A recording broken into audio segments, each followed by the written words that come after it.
Welcome to Oracle of Confidence. You train your body, but do you train your mind?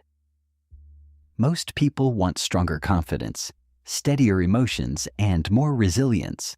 Yet they treat mental strength like a personality trait instead of a skill.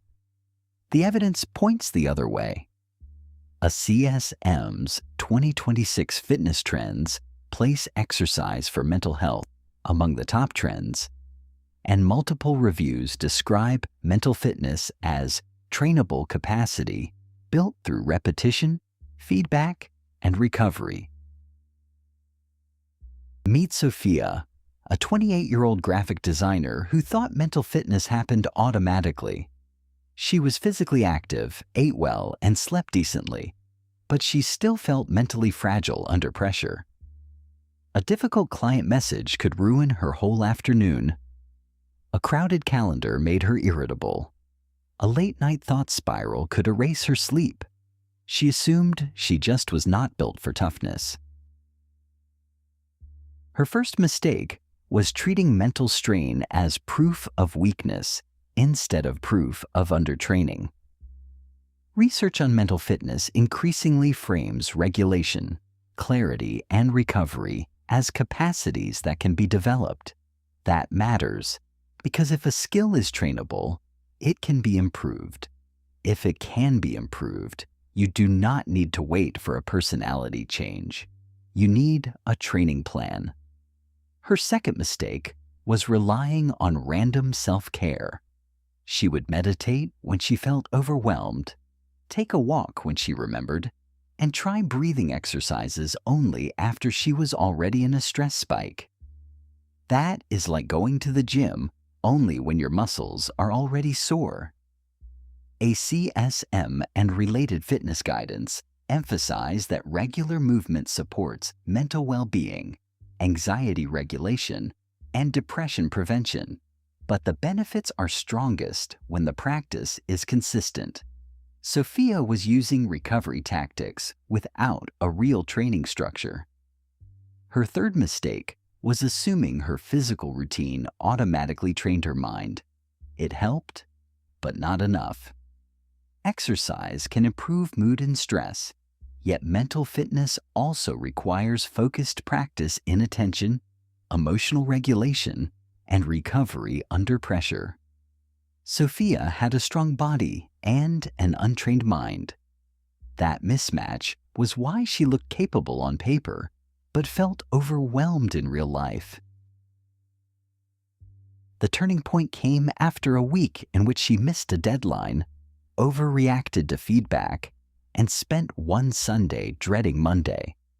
She realized she was only addressing symptoms, so she built a mental fitness training plan the same way she would build a physical one, with structure, progression, and rest. Her plan had 3 parts. First, attention training. Every morning she did 10 minutes of single-task focus with no phone and no tabs. She started with small blocks, then expanded them.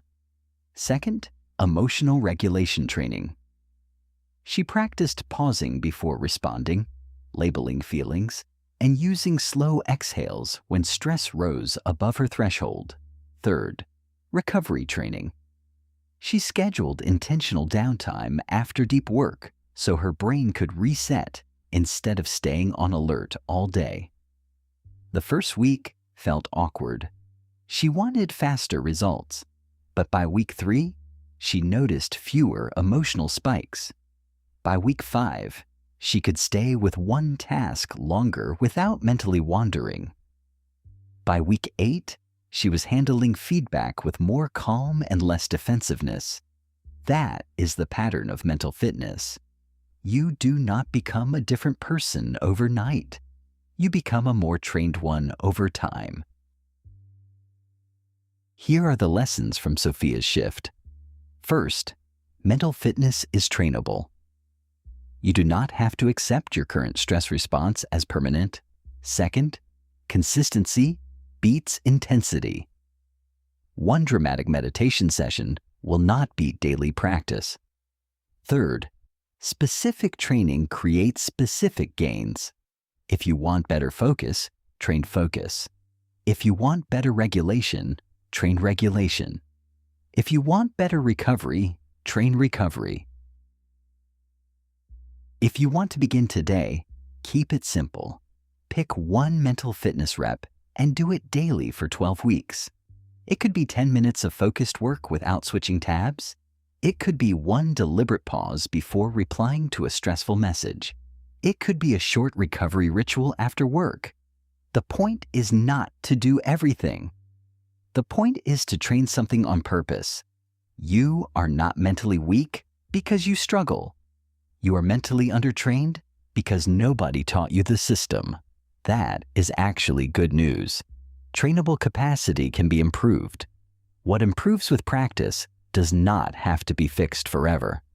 6 months from now, you can be calmer, clearer, and more resilient than you are today.